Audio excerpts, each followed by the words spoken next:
to lesson study. Nag-check ko ba tayo ng attendance? Hindi na po. So, dire-diretso po tayo, ano. So, muli, ako po si Eric Oliado from Seventh-day Adventist Church, CAA Las Piñas City.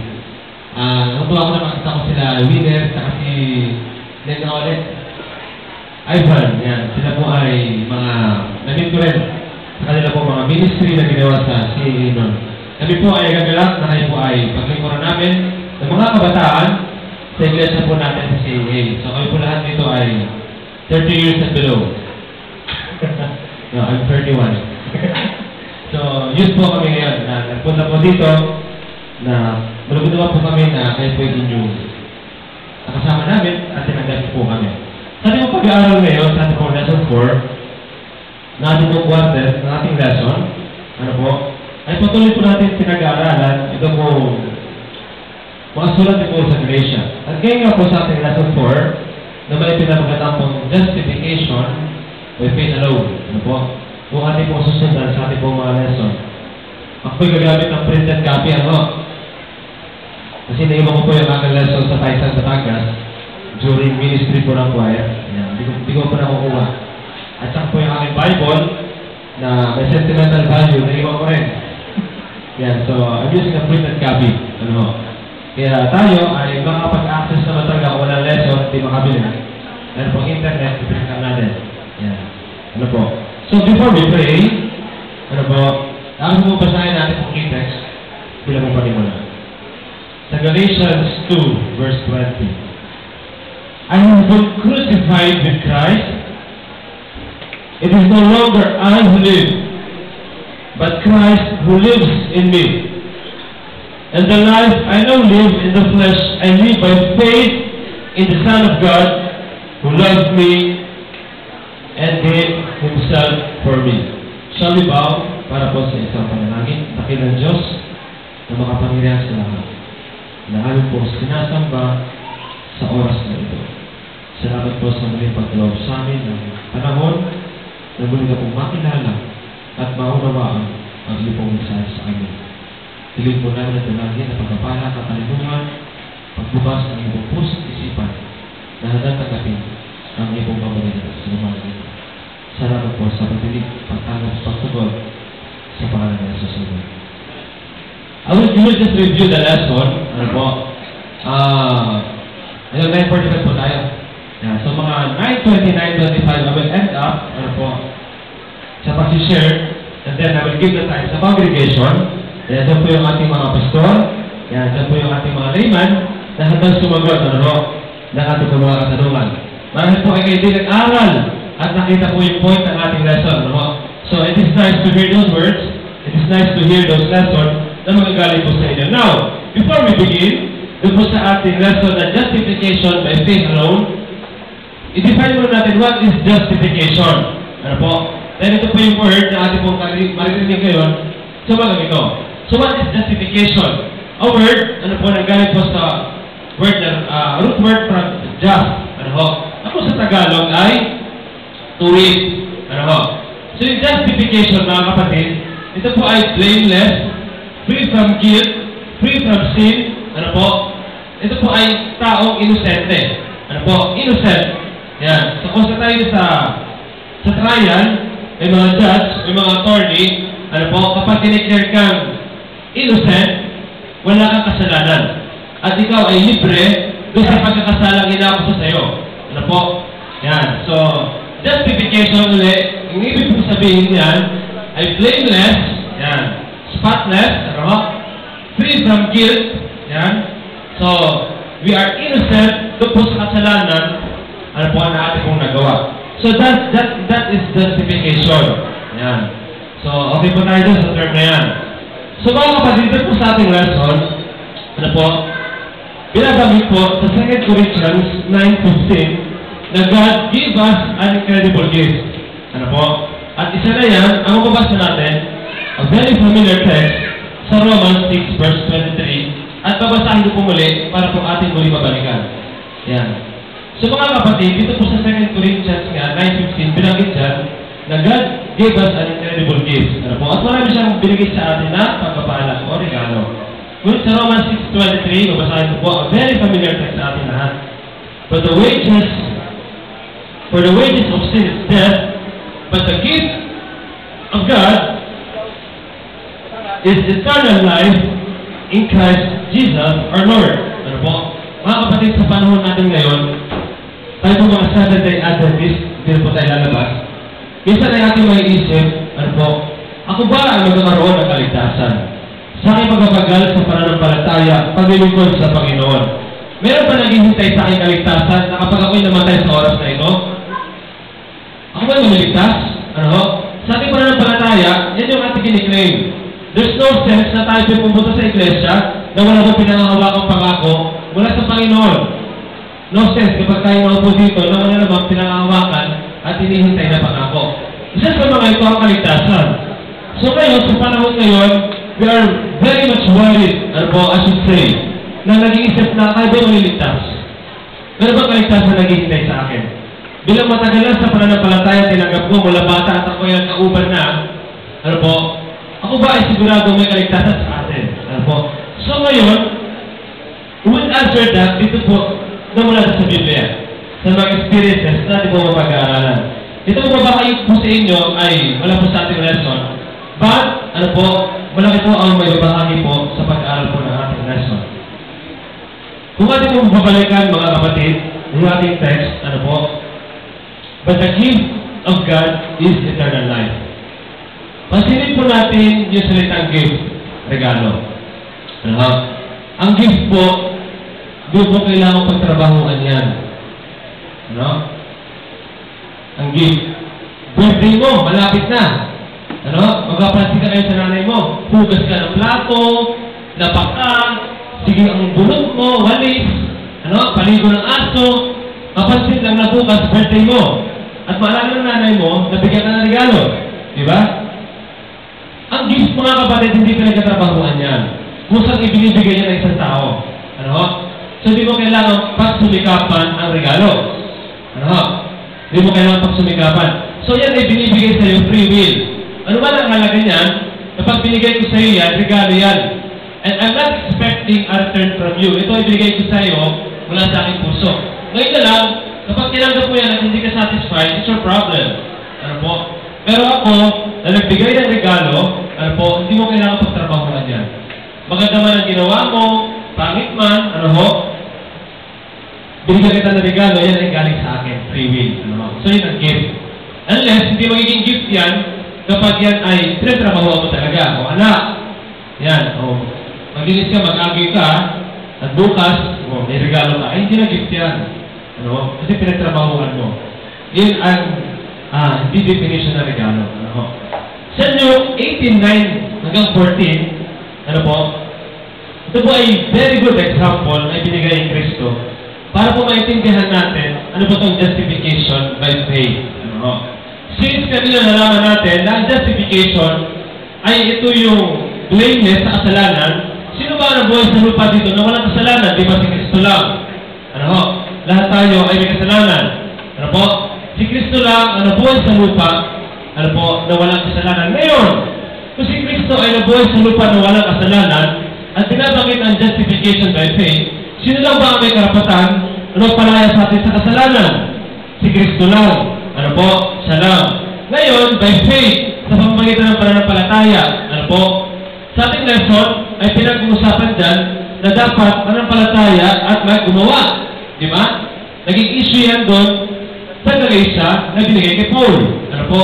Pero dito sa Luke, ano po? 18:9-14, ito po ay parable ng isang Pharisee at a tax collector. Kung ating mo mabasahin yan. Ngayon, sila ay sabay na pumasok sa templo at nanalangin.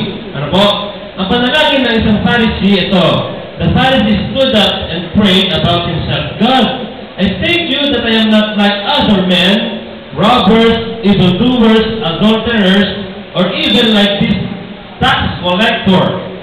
I fast twice a week and give 10 of what I get. Ito yung panalangin ng Pharisee. Ang mga Pharisee po, mga kapatid, ano po, sila ay strict follower ng Moses Law. Ano po? Kaya kung tingnan itong Pharisee, blameless. Ha? Diba? Hindi siya evildoers, hindi siya adulterer. Ano po? He fasts twice a week. So fasting siya twice a week. And give a tenth, ano po? Sa iglesia. So blameless. Yung panalangin niya, ha? But the tax collector stood at a distance. He would not even look up to heaven. Hindi man siya yung gano'n. Yung kanyang panalangin po, basahin natin dyan, siya po yung nakayupo, ano po? With humbleness. Ito po yung kanyang panalangin, mga kapatid. God, have mercy on me, a sinner. Sa verse 13. God, have mercy on me, a sinner. Ang tax collector that time, mga kapatid, ay mayaman. Ano po? Sila ay kilala sa lipunan, ano po, na corrupt. At isa sa mayayaman ng mga tao, ang tax collector. Diba? Like Zacchaeus. Kaya galit sa kanyang mga tao. So this tax collector, simple lang ang kanyang panalangin. Ano po? Simple lang ang kanyang panalangin. With humbleness, kilala sa kanyang kasalanan, diba? God, have mercy on me. Panginoon, mahabag ka sa akin. Makasalanan, no? A sinner. Mga kapatid, justification by faith alone. Ano? So, kung makikita natin yung contrast ng dalawang tao, the tax collector and the Pharisee, ano po, makikita po natin yung contrast sa kanilang karakter. At pag-unawa, dito sa justification, ano? Na kung saan itong tax collector are moral works. Ano? Kasi nga sila, mas naniniwala sila noon na mas kailangan gumawa. Ano po? At yung salvation ay nakukuha sa paggawa. Kaya nasabi ng Pharisee, ano po? I fast twice a week. Yan. So I give 10. Ano po? At marami pa siguro siyang ginagawa na hindi lang nabanggit dito, mga kapatid. So, ang contrast naman sa kabila, a simple prayer at pagkilala, mga kapatid, sa kanyang kasalanan. God, have mercy on me, a sinner. Ano po? And if we go back sa definition and justification, ano po, at sa history, ano po, sa Bible, ang sinabi ng Panginoon dyan, I tell you that this man, rather than the other, went home justified before God. Justified before God. Si Kristo rin mismo nagsabi, ano po, in this parable, na kung saan na mismo yung kanyang dineclare na blameless, ano po, na innocent sa kasalanan. Hindi ang Pharisee, but the tax collector. Ano po? So makikita natin, mga kapatid, it is not really by works, ano po, na tumitingin ng Panginoon, ngunit sa puso natin.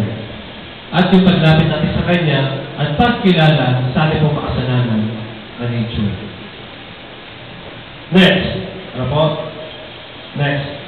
Sa Acts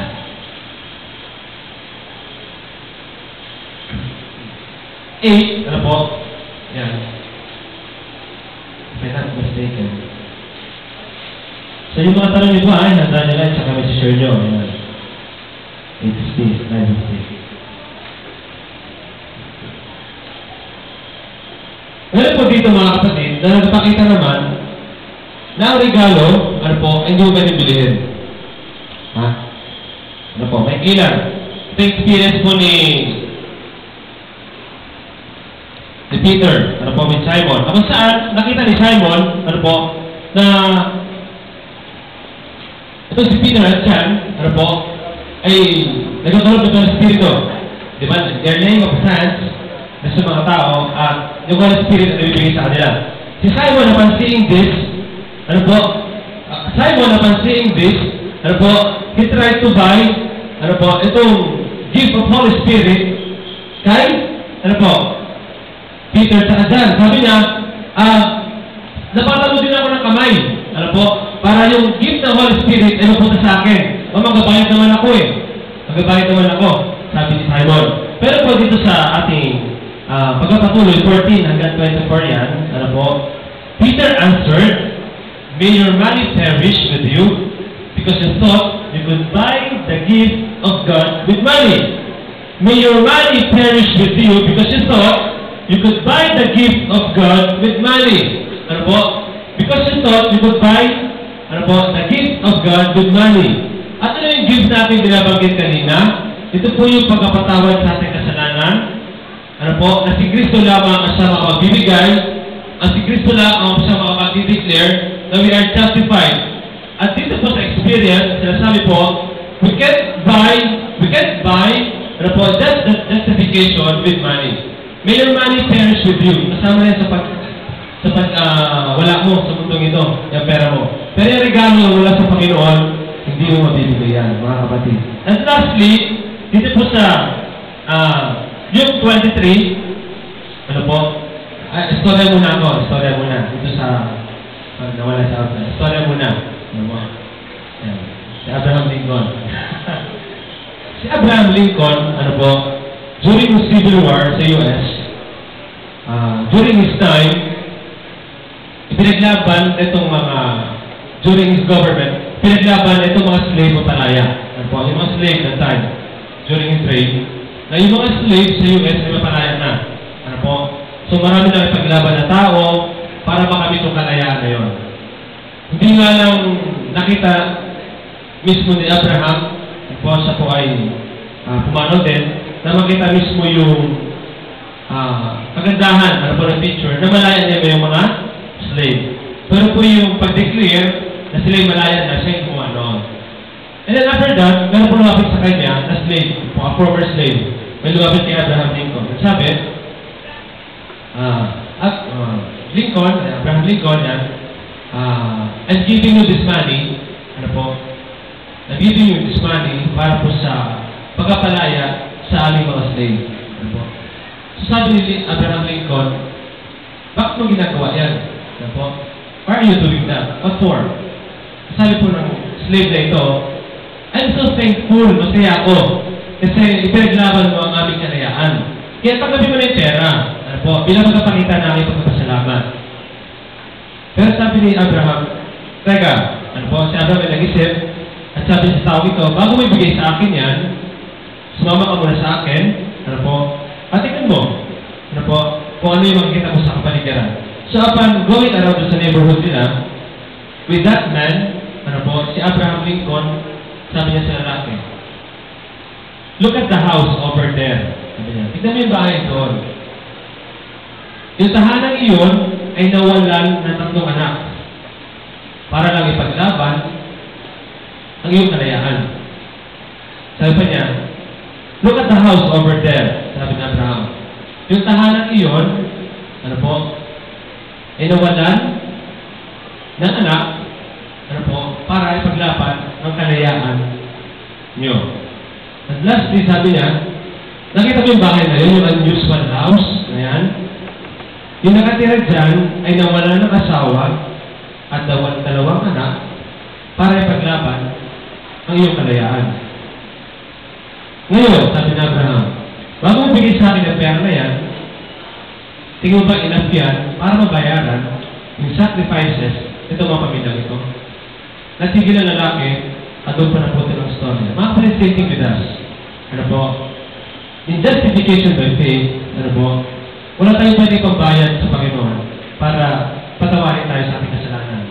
Yung ating pong mga gawa, yung ating pong mga dinodonate sa iglesia, sa Adman, ano po, ay hindi po yan suhol para tayo may maligtas. No? Dahil wala po walang worth of money na makapagbabayad sa ibinigay ng Panginoon ay ng dugo at buhay. Ano po? So mag-isip po tayo mga kapatid na ito pong aking ginagawa ay para makuha po ang kaligtasan. Ano po? Ito pong aking mga dinodonate, binibigay para sa aking kaligtasan. It is an outward, mga kapatid, show of love sa gawain ng Panginoon. So, mga kapatid, at lastly, ano po, bago po tapusin yung aking part, yan, kung ating mo basahin naman, ito po yung mga story para lubos natin maunawaan, ano? Yung ano ba yung justification by faith na si Christ Jesus mag-explain. Lastly, yung siya po ay nakahang sa cross ang Panginoon, katabi itong dalawang mga kasalanan, left and right, ano po? Yan, sa Luke, ano yan, 23 naman. Yan, nakahang sa cross. Di ba yung isa, sabi sa kanya, kung ikaw talaga ang Panginoon, save yourself, ligtas mo kami, kasama na ikaw. Kung ikaw talaga yung Christ, ano po? At siya ay sinaway, ano po? Doon kanya, katabi. Mga kapatid, ito pong dalawang ito, hindi mo pinakita ang kasalanan nila. Ba't hindi naman sila mapapako sa krus kung sila man po ay walang kasalanan? Ano? Hindi naman sila mapapasama doon sa pagpako sa krus kung sila ay walang kasalanan. Ngunit yung isang kriminal, hindi siya nagkaroon ng pagkakataon na lumapit kay Kristo, gaya ng iba. Na hingin yung kanyang kapatawaran, papagaling siya sa kanyang kasalanan, walang opportunity na dumating sa ganong isang kriminal. Ano po? Ngunit, he heard about Christ. Yung kanyang aral, siya yung coming Messiah, yung kanyang mga miracles. Alam yun ng kriminal. But that time lang niya talaga nakita si Kristo at nakasama on that event na sila ay nakahang. Ano po? Ano yung sabi ng criminal? But the other criminal rebuked him. Don't you fear God, he said, since you are under the same sentence? Yeah. Then he said to Jesus, Jesus, remember me when you come into your kingdom. Jesus, remember me when you come into your kingdom. Jesus answered him, I tell you the truth, today you will be with me in paradise. No? Mga kapatid, hindi siya nakapakinig ng aral ng Panginoon. Wala siya rin sa mga mount, Sermon on the Mount, wala siya rin sa mga binibless ni Christ, hindi siya naka-experience noon, yung criminal na yon. But on that day, kanyang isinubmit yung kanyang kasalanan at yung kanyang pagkatao sa Panginoon. At alam ng Panginoon nun, na deeply siya ay humihingi sa kanyang kapatawaran. At on that day, siya ay dineclare ng Panginoon na justified. At sabi sa kanya, I tell you the truth, today, you will be with me in paradise. So mga kapatid, dito makikita natin, what is justification by faith alone? So we have defined what is justification and the process, at yung katanggap-tanggap sa Panginoon. So, and after that, by 25, it's your turn sa congregation. Brother.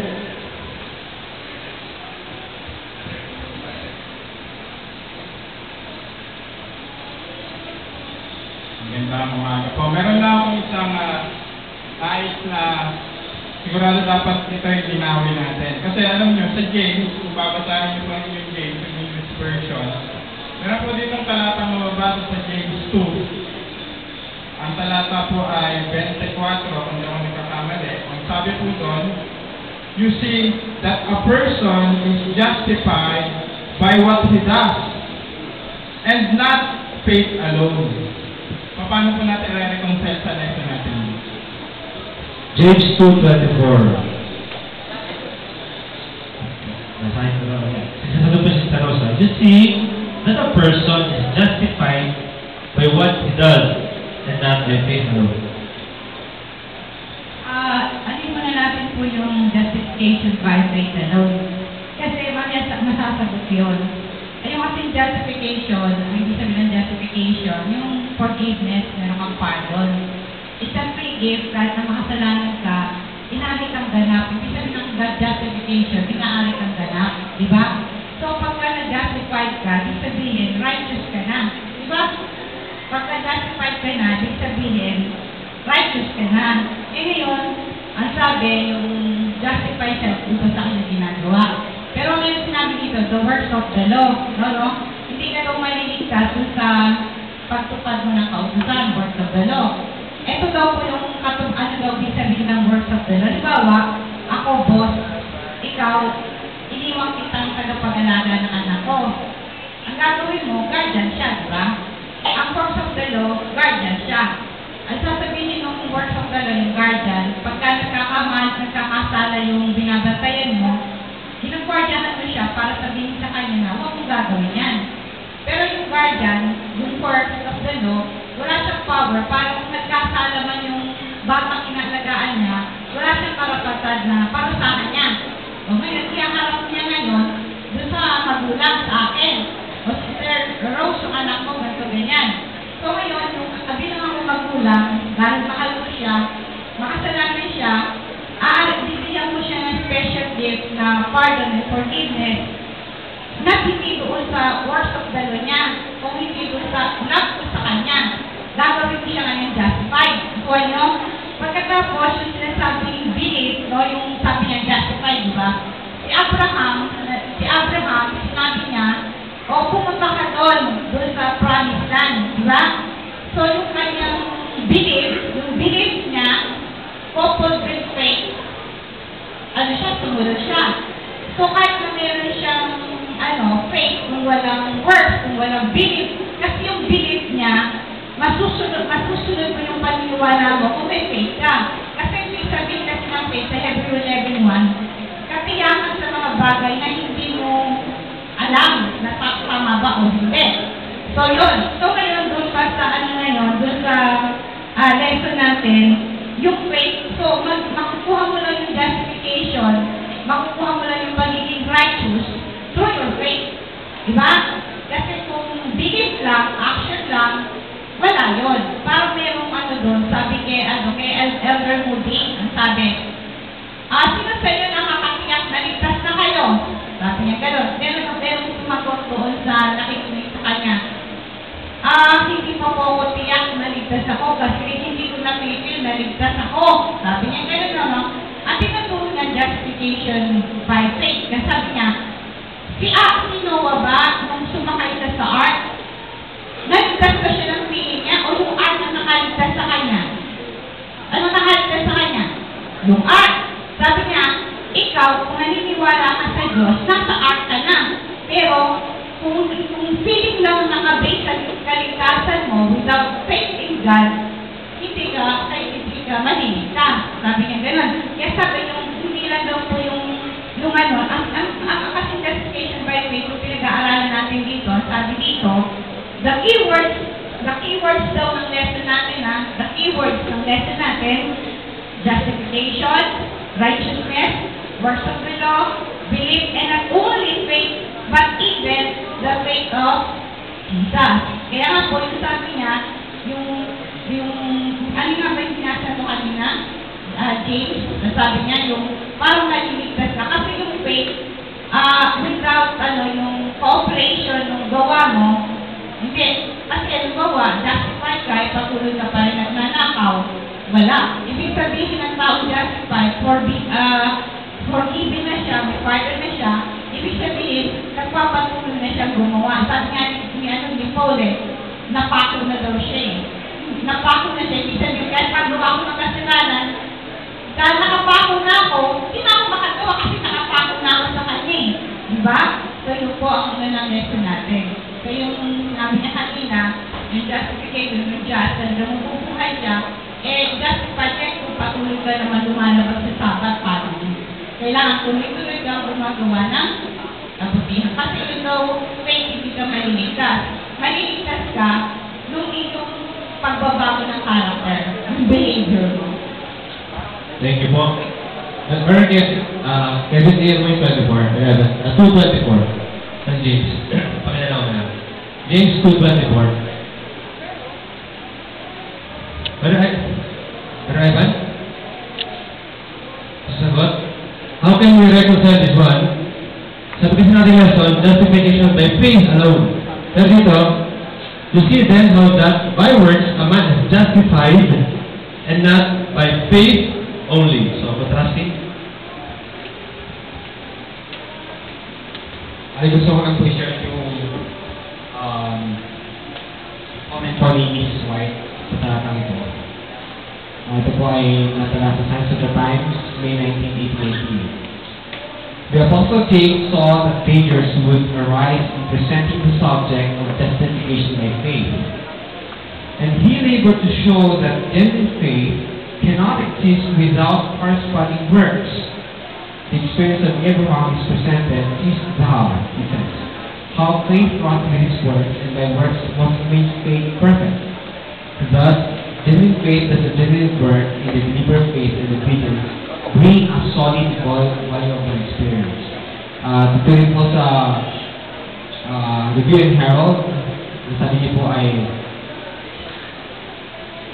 but our good works of no real value is a sinner of who commits sin every day with impurity regarded of God with the same favor as the one who through faith in Christ tries to work in his integrity.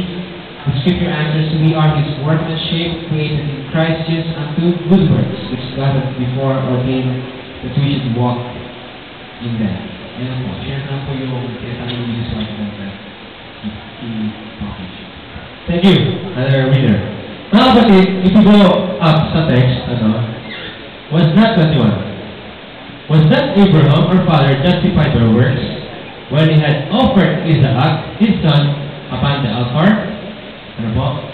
And the scripture was fulfilled, which states, Abraham believed God, and it was imputed unto him for righteousness, and was called the friend of God. Ano po?